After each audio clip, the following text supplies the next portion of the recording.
Hi, I'm Guang, 50 years old. In this lesson on limits calculation, we are taking a look at these types of examples.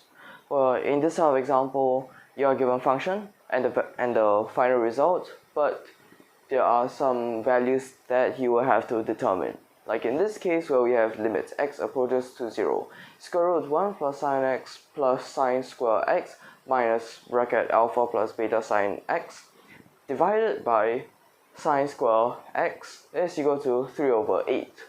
Well, we're given alpha and beta are greater than 0, and we need to find the values of alpha and beta. Alright, so we will be separating this into 3 different methods. So we're taking a look first at method 1. So for method 1, what we will have to use will be rationalization, and more specifically numerator rationalization. So we need rationalization, special limits, and Maclaurin series.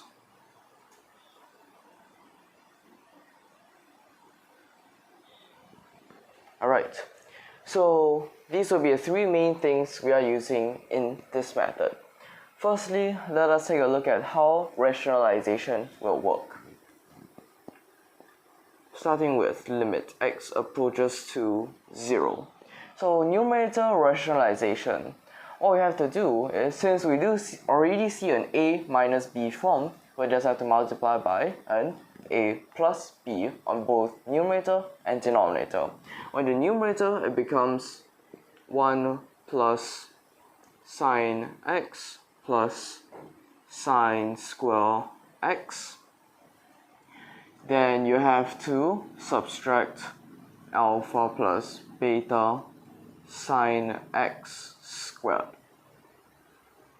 And this is divided by sine square x multiplied by square root 1 plus sine x plus sine square x plus alpha plus beta sine x.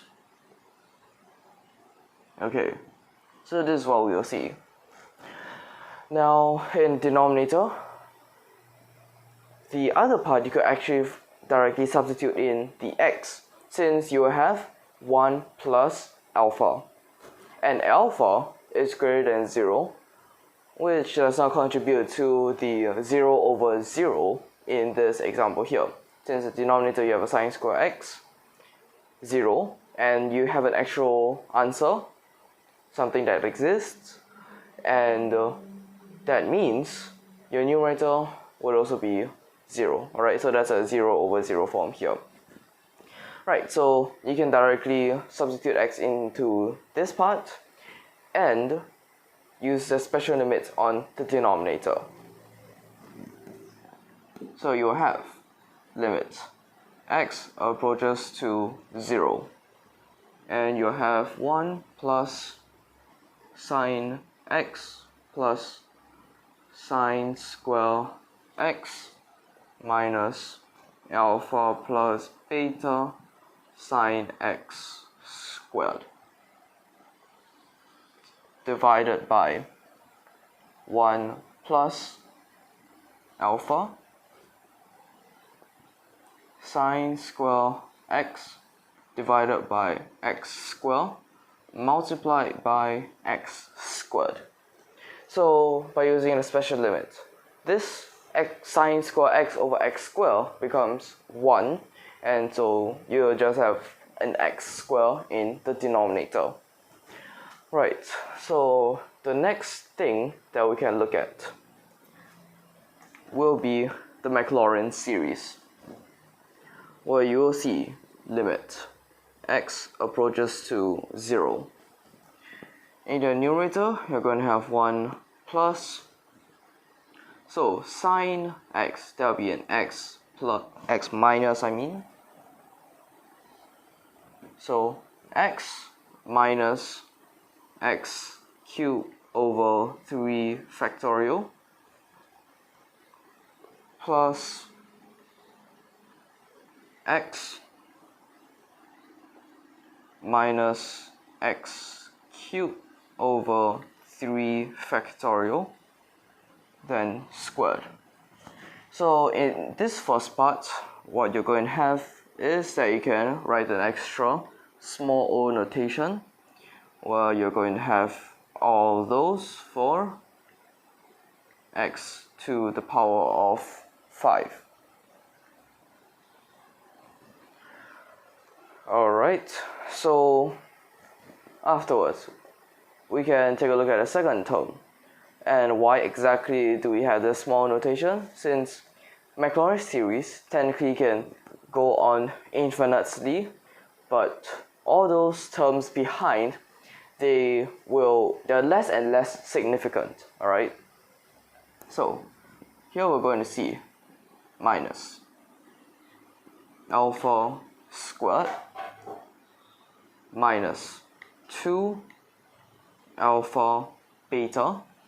Then here you have a sign x, which is x minus x cubed over 3 factorial. Then you can choose to add on the small o notation.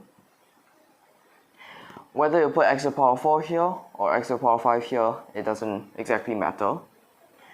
So then you have the last term, where you have subtract beta squared and beta squared. So then you have x minus x cubed over 3 factorial plus small notation. Right, so these will be what you're dealing with in the numerator. So this entire thing is divided by 1 plus alpha x squared. Alright, so what we can do next is to rearrange whatever we had. So it will be equal to limit x approaches to 0.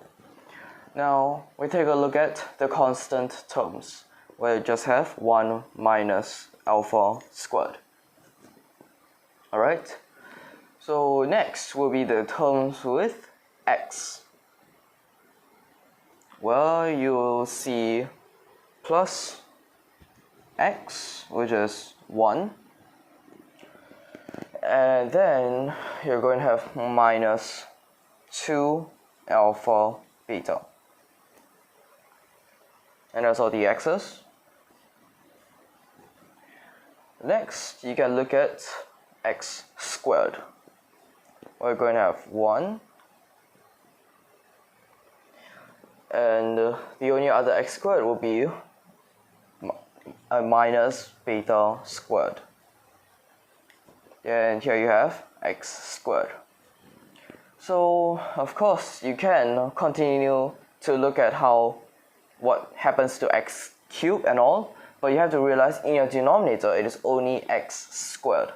So even if you know what happens for x cubed, x to the power of 5, x to the power of 4, at last when you simplify with the x squared, it will be substituted in with 0, which means all those other terms with x cubed and so on, they won't exactly matter in what we're trying to find. So here you have 1 plus alpha x squared, and this is equal to 3 over 8.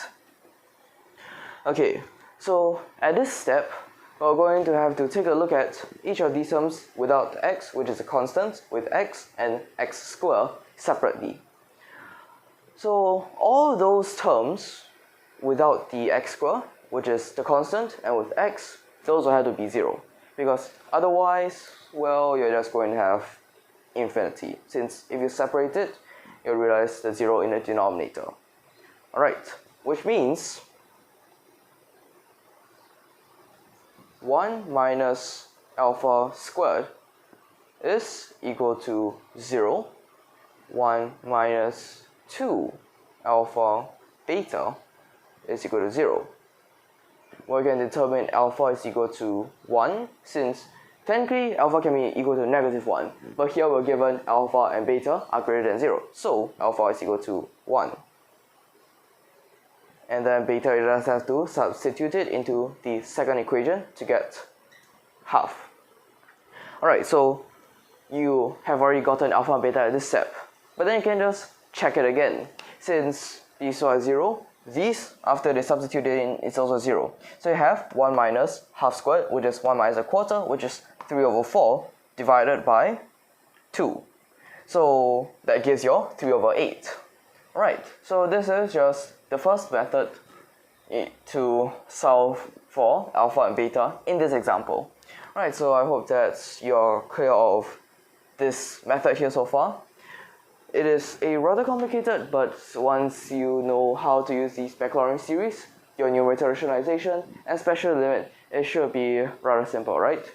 So I'll just be ending this lesson here first. We'll finish the other two methods in the next lesson. Right, so thank you for your watching.